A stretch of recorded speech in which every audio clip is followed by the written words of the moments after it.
Beste kijkers, welkom bij deze nieuwe aflevering van het Bonaire Journaal. Mijn naam is Charlotte van Nerino en in dit journaal brengen wij het nieuws in het Nederlands. In deze aflevering onder andere een reportage over de opening van het nieuwe bedrijfspand DCNE. We beginnen onze uitzending met het brandweerkorps Caribisch Nederland, die afgelopen week afscheid nam van plaatselijke commandant de heer Jan Janga. We zijn hier vandaag om afscheid te nemen van Jan Janga. Het werd al gezegd, 37 jaar bij de brandweer. 37 jaar. Als je terugrekent, kom je dus bij 1982. Dat was het jaar dat Jan bij de brandweer ging. Als je 37 jaar bij de brandweer bent, heb je een heel dik personeelsdossier. 362 pagina's. Ik ben er helemaal doorheen gegaan en ik ga jullie ook daar helemaal door meenemen. Het eerste wat je vindt in het personeelsdossier van Jan is een aanmeldingsformulier. En dat was wel grappig. Het was een standaard aanmeldingsformulier voor de functie van brandwacht bij de brandweer. En ik weet niet of je dat zelf gedaan had, Jan, maar brandwacht was doorgestreept en er was onderbrandmeester voor in de plek geschreven. En dan heb je wel lef, vind ik, dat je gewoon doorstreep, een hogere functie erbij zet en dat je ook nog wordt aangenomen. Wat verder in het formulier stond dat Jan geboren was op 24 januari 1959, dat klopt. Je had het ook zelf ingevuld. Je was 23 jaar, je had de opleidingen LTS en MTS gevolgd en je werkte als souvenirmaker. En wat ook grappig was, in het formulier stond, maakt u gebruik van alcoholhoudende drank? Zo ja, hoe vaak? En Jan had geheel naar waarheid ingevuld, 1 keer per maand. En hij heeft mij verzekerd dat 37 jaar later dat nog steeds het geval is. Je werd benoemd in 1982 en eigenlijk werd je meteen naar Curaçao gestuurd. Je hebt daar de opleiding gedaan voor onderbrandmeester. Die heb je aan het eind van dat jaar afgerond. En toen kwam je terug op Bonaire en toen begon het echte werk. Het echte werk als bevelvoerder. Je was belast met opleiden en oefenen, brandpreventie. Je kreeg een vaste aanstelling. Je werd bevorderd tot onderbrandmeester. En vrij vlot in 1988 werd je al aangewezen als waarnemend chef van de brandweer. En op dat moment werd je ook bevorderd naar onderbrandmeester eerste klas. In 1994 ging je opnieuw naar de opleiding, dit keer naar Aruba. Deelnemers van Aruba, Curaçao, Bonaire, Suriname. En die opleiding heb je eind 1994, want in 1995 werd je brandmeester. Eind 1995 vervolgens werd je door de toenmalige commandant, meneer Pieters, voorgedragen als opvolger in verband met zijn aankomende pensionering. Je ging de officiersopleiding doen op de brandweeracademie in Arnhem. En in het studiejaar 1996-1997 heb je daar de opleiding gevolgd. Tijdens die opleiding heb je stages gelopen en ben je ook naar het Fire Service College geweest in Engeland. En wat ik bijzonder vond is dat je in 2002 bent benoemd tot buitengewoon agent van de politie. Toen kwam je eigenlijk in de laatste fase van je loopbaan, van 2010 tot 2019. En dat was de periode van het vormen van 3 eilandelijke brandweren tot 1 brandweerkorps Caribisch Nederland. Jan was een fijne collega. Hij was makkelijk benaderbaar. Hij wist wat er speelde bij de brandweer en op de werkvloer. Daar was je ook vaak te vinden. En soms kon je ook streng zijn. En dat bleek dan doordat je dingen zei van als je niet doet wat je gezegd wordt, dan ga je maar naar huis. Of als je je opleiding niet haalt, dan moet je weg. En ik denk dat Jan dat niet zo streng bedoelde. Eigenlijk is leidinggeven soms ook een beetje als het opvoeden van kinderen. Je bent soms streng, maar ondertussen hou je van iedereen evenveel.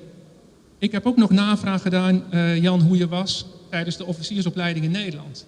Ik heb contact gehad met Gerrit Kromhoff, met Jacques van der Veen. Dat waren 2 klasgenoten van jou. En die zeiden, Jan was een brandweerman in hart en nieren. Hij was een fijne en rustige collega.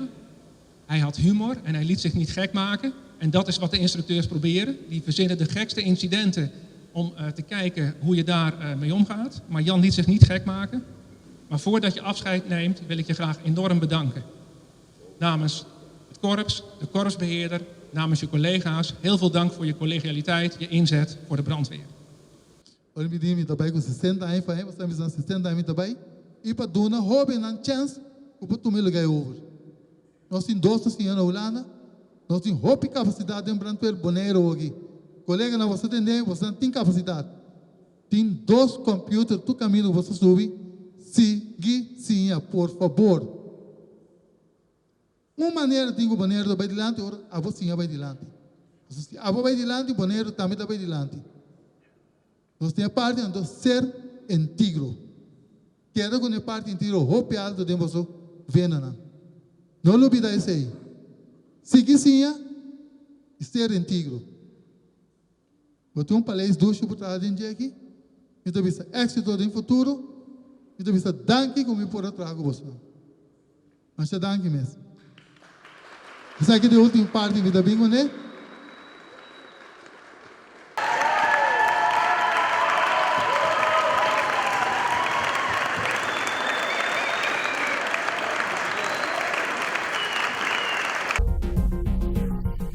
Vorige week werd op het eiland Bonaire een contingent van 10 Wounded Warriors gehost voor een week duiken en dineren en het eiland verkennen.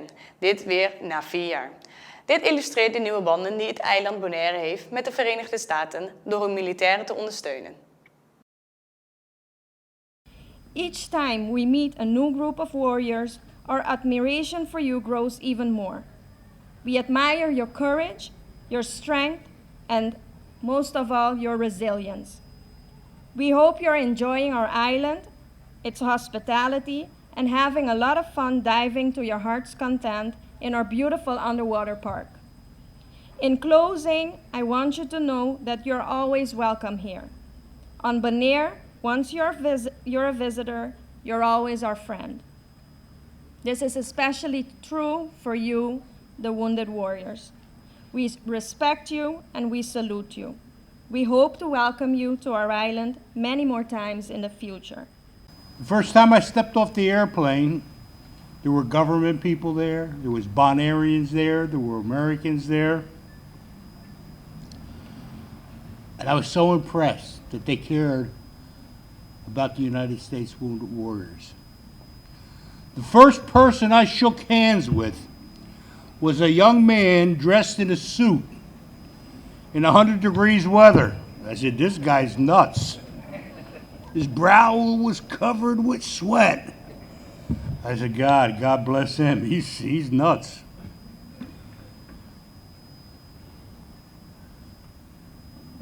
But when I shook his hand, I could feel his strength. I could feel his kindness. And I could feel his love for his country.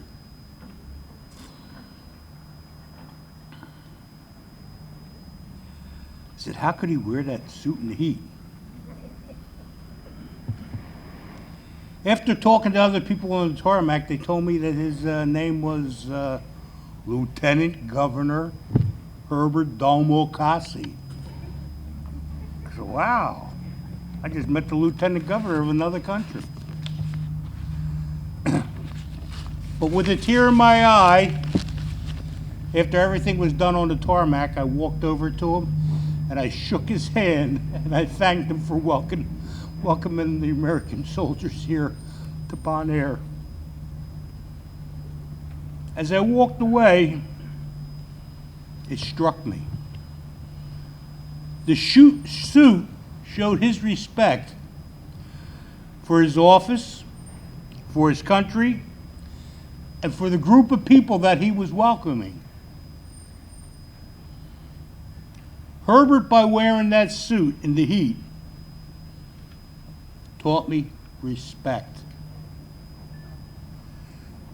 When invited to the governor's residence for dinner, I know I'm a little nutty because he's a little bit nutty. I put on a suit to respect him and his office. Without a word being talked between us about it, Herbert Domokasi taught me respect. Thank you, Herbie.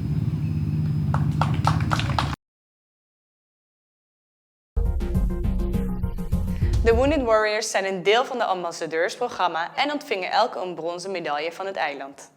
It's phenomenal. You just can't imagine how great this has been this week. Yeah, we've experienced so many different things in such a short period of time. Got to see so many different points of Bonaire and beautiful people, and just really learn about the beautiful history of Bonaire. It's quite amazing. The food, the history about this place is phenomenal. I mean, people just so kind to us to let us in and take us to eat in their places and enjoy and take the time out for us. I think it's really impressive, and it's just that so many people are still so supportive of the military men and women that have served in the United States and have gotten injured through their service in some capacity, and it's really refreshing to see an entire culture sort of get behind that, from the Board of Tourism to the motorcycle clubs to the Lieutenant Governor who invited us to this evening's event, so it's really amazing to see that sort of level of support and really being able to experience the amazing scuba diving that Bonaire can offer that is really almost therapeutic for us as servicemen and women. It's been really great. Do you have any words for the people of Bonaire? Danka. I don't know if I'm saying that correctly. Thank you so much. You are beautiful, beautiful people. I really hope that at some point I can return to this beautiful country and try to give back to you all that have been so gracious for us. My heart goes out to all you people for allowing us to enjoy your great island and then home and the food. And I also would love to come back and help out in any way. If anything I could do, I'm down. I'm ready to roll up my sleeves and go to work. Life-changing in one sentence, I would say. Since I've been in this a week, I would say, came in here to this island not expecting what I was gonna get. At the end of the week, I have a bronze from the island as a reward, and very honored by that. Wounded Warriors. We are all here to enjoy and relax a little, get away from the regular life, and we really, really appreciate Bonaire to give us that opportunity to get away and have experience of a lifetime. Really appreciate it. Since I've been here, all I want to do is take care of this place because I feel like this is part of me now, and I always take care of myself. I always take care of fellow people around me, and I would like to say that Bonaire people, they're my people now. The island of Bonaire has opened their arms to us as American veterans, which was kind of surprising to me at first. But having been here at the Lieutenant Governor's reception tonight with these incredible people, I feel blessed and privileged to be a part of all this. I learned a phrase yesterday, I think it's Todo Danke. Thank you very much in Papiamento. I think those two words are very, very small to actually express the gratitude of my heart. I haven't met anybody on this island that I wouldn't call a friend, and that's saying a lot for an island community. They've welcomed us with open arms everywhere we go. It's just been a blessing. De DCNA is een non-profit stichting die sinds 2005 samenwerkt met de toegewijde natuurbeheerorganisaties op de 6 Nederlandse Caribische eilanden Aruba, Bonaire, Curaçao, Saba, Sint-Eustatius en Sint Maarten om biodiversiteit te beschermen en duurzaam natuurbeheer te stimuleren. Dutch Caribbean Nature Alliance, or the abbreviation that we're usually known for, DCNA, is a network organization which provides support, capacity, and the tools necessary to all of the nature parks in the Dutch Caribbean. So not only Bonaire, Saba, and St. Eustatius, but also Curaçao, St. Martin, and Aruba, that we give the support to those nature parks to be able to do their activities. So in order for them to do conservation management. We are, it is quite a challenge. You have groups of islands, you have the ABC Islands on one hand, and the SSS Islands on the other hand, that are separated geographically, but all the conservation organizations have as the focus and the priority the protection of nature on their specific islands. My current/previous position until the 1st of October is I am the director of the St. Martin Nature Foundation. So that is a conservation organization that is based on St. Martin. From that perspective, the most important support, of course, is making the connections between taking care of your population so that the organizations take care of their populations while at the same time managing nature.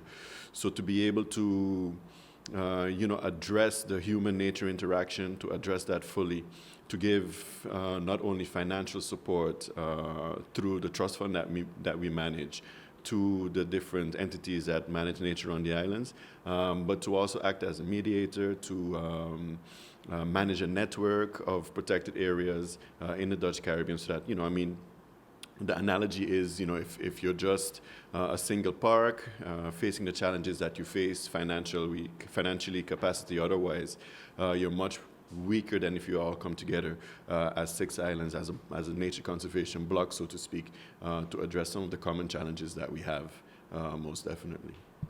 So DCNA really is a supporting role. So we support the conservation activities that STINAPA on Bonaire, but the Nature Foundation on St. Martin, SCF on Saba, STINAPA on Statia, and Karmabi in Curacao, and Arikok in Aruba, so that they are better able to, address the challenges, whether it's financial, whether it's in terms of capacity, whether it's in terms of liaising with government officials or acting as a mediator, so that, that those organizations that are mandated and tasked with the management of nature on their respective islands, that they are, better equipped to be able to do so. Trust fund was locked up for 10 years. So in 2016, the trust fund was made available to all 6 Caribbean islands.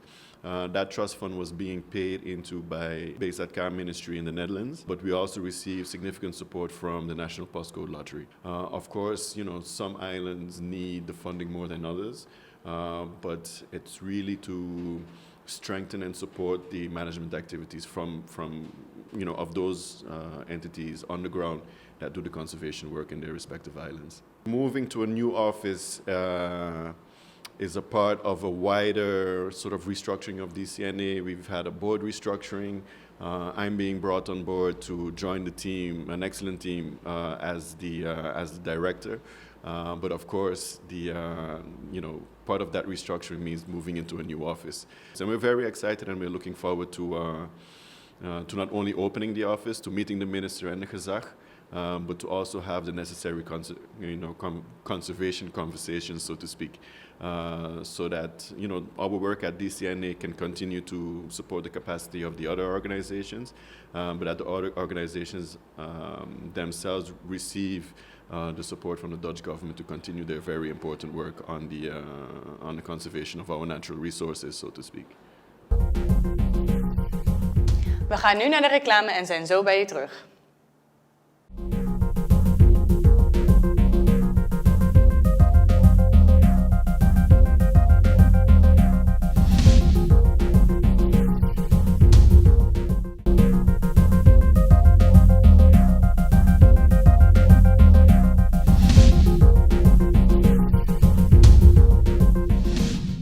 Welkom terug bij het Bonaire Journaal.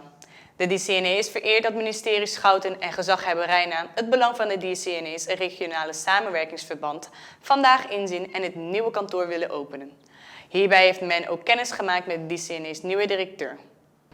Het is mij een genoegen en een eer uitgenodigd te zijn om samen met de minister dit prachtig kantoor te openen vandaag.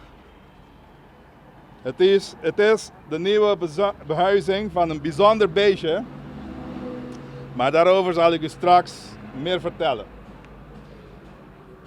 Bonaire is overigens net als de overige Caribische delen van het Koninkrijk gezegend met een rijke natuur.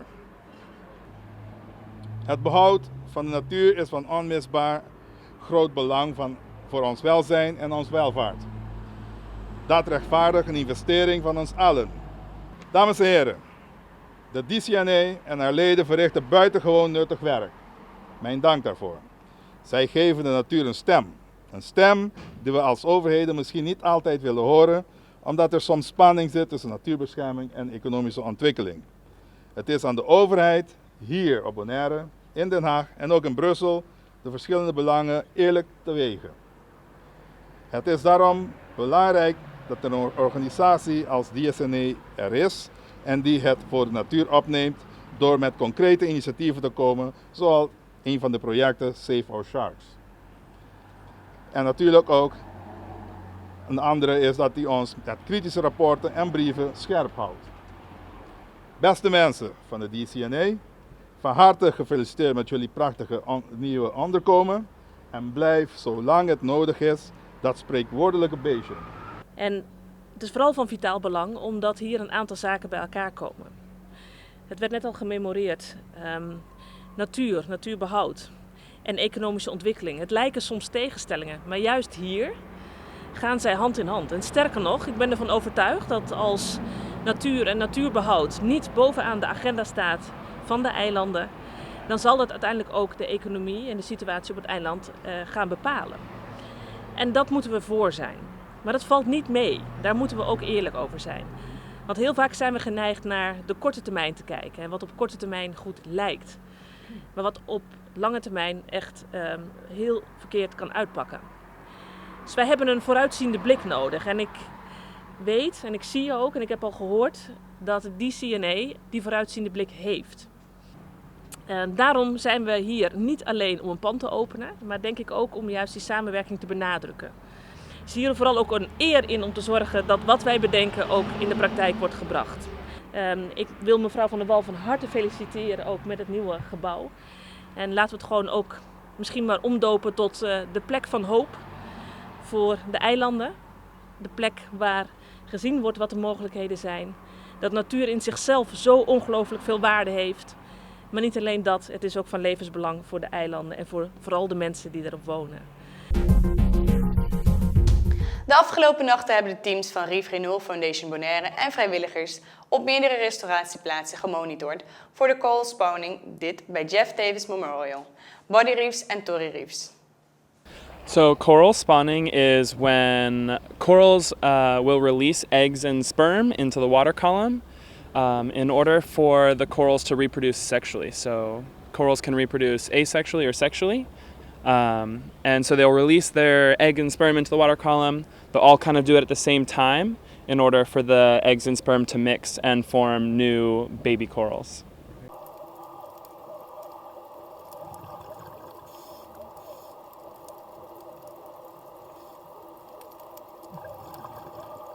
So we were monitoring here at Reef Renewal, we were monitoring our Acropora outplants, so our staghorn and elkhorn spawn.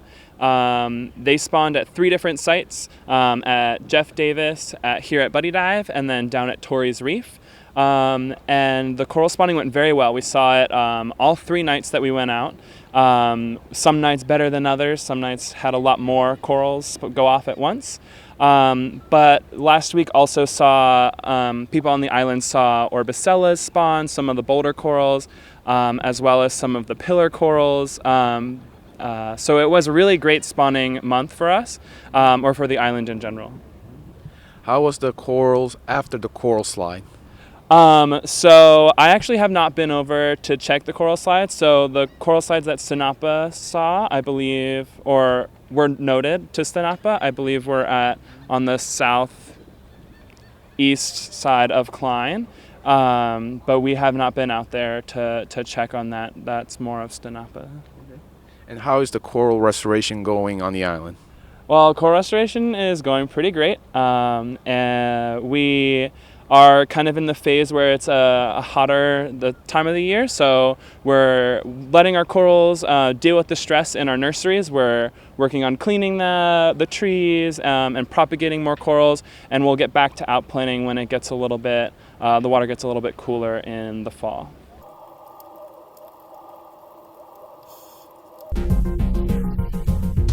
Sinapa's jubileum-evenement organiseert de 2e editie van het Real Taste of Bonaire. Aankomende zondag bij Washington Slagbaai met als naam Festival di Cabrito, het geitfestival. Het is de Real Taste of Bonaire, want we kennen al Taste of Bonaire van TCB en dit is de Real Taste of Bonaire, omdat wij niet midden in het centrum zijn, maar we zijn in de Knoek, we zijn in Washington Park, tussen al die cactussen, tussen al die geiten, tussen al de natuur en we zijn bezig met echt alleen maar folklorische muziek, vanaf rond 12 uur tot 6 uur. We beginnen met muziekgroep Karakora, dat is de kinderen van Karakora. We zeggen altijd, de kinderen die kunnen ook presenteren, die mogen ook een kans krijgen om te laten zien hoe goed ze zijn in onze folklorische muziek. De overdracht van onze grotere mensen naar onze kinderen toe. Daarna hebben wij FMK, dat is ook een kindermuziekgroep, folklorische muziekgroep. Daarna hebben wij Tutti Frutti. Tutti Frutti is een heel bekend groep. En als laatste hebben wij For Young Boys. En alleen maar Creoolse gerechten. Dus comida criollo zeggen ze in het papiamento. Dus, en toen dachten wij van in het kader van de viering van Bonaire dag, dus die Bonaire, gaan wij iets organiseren op de laatste dag, dat is de zondag van de lange weekend. Vorig jaar zijn wij ermee begonnen. Het was de eerste editie, het was een groot succes. Meer dan 800 mensen, bezoekers hadden wij geteld. Vorige week woensdag hadden wij een bijeenkomst voor de standhouder. En vorig jaar hebben wij gekozen om al die standhouders zelf een maaltijd te laten kiezen. Om ermee te kunnen participeren in onze wedstrijd. En dit jaar hebben wij iets veranderd. We hebben een culinaire wedstrijd, maar we hebben zelf dit jaar een maaltijd, een gerecht gekozen. Het wordt Yorkies Toba. Dus alle standhouders, we hebben ongeveer 8 standhouders, die zullen meedoen aan de culinaire wedstrijd. En de standhouder die de beste Yorkies Toba presenteert, die zal de winnaar worden van onze culinaire wedstrijd. We hebben ook de mensen van de Harley Club. Een ander punt is, cabrito is een hot topic hier op het eiland. Het zijn in de parken, het zijn buiten de parken. Ja, iedereen weet, we zijn bezig met het uithalen van de geiten vanuit het park vanwege het feit dat ze al die bomen eten, de katsen eten. En het gevolg is erosie. En als het gaat regenen in de regenperiode, dan heb je al die modder, die stroomt door naar de strand in de zee. En dan heb je het is niet goed voor de koralen, voor de rifkoralen. Dus in die zin hebben we gezegd, ja, aan de ene kant het is een feest, het is een viering. Maar aan de andere kant is ook, we zijn bereid ook informatie te geven in die zin van hoe kunnen wij beter omgaan met geiten. In geiten hebben wij al 14 verschillende gerechten hebben we gemaakt vanuit eenheid. En er zijn ook nieuwe ideeën, dat is ook de bedoeling. Bijvoorbeeld hamburger van de geit, kroket van de geit. De festival die zal plaatsvinden alleen bij de visitor center, dus bij de hoofdingang. Als je natuurlijk daar binnen rijdt, we hebben ook een heel grote activiteit achter de rug, dat is de open dag. Dus het is iets, kun je vergelijkbaar met de open dag. De open dag, alles is gratis. Maar met de Real Taste of Bonaire, Festival di Cabrito, alleen de visitor center is gratis. Dus als de bezoeker naar binnen wil, dan moeten ze gewoon betalen. Het is een normale werkdag. Dus het begint om 9 uur 's morgens en het gaat tot 6 uur. Dus het is de hele dag voor de hele familie om te komen genieten van lokale gerechten, van lokale muziek en de hele sfeer in de natuur. U keek naar het Bonaire Journaal van deze week. Mijn naam is Charlotte van der Rino. Ik wens u nog een hele fijne avond en een fijne Dia di Bonaire.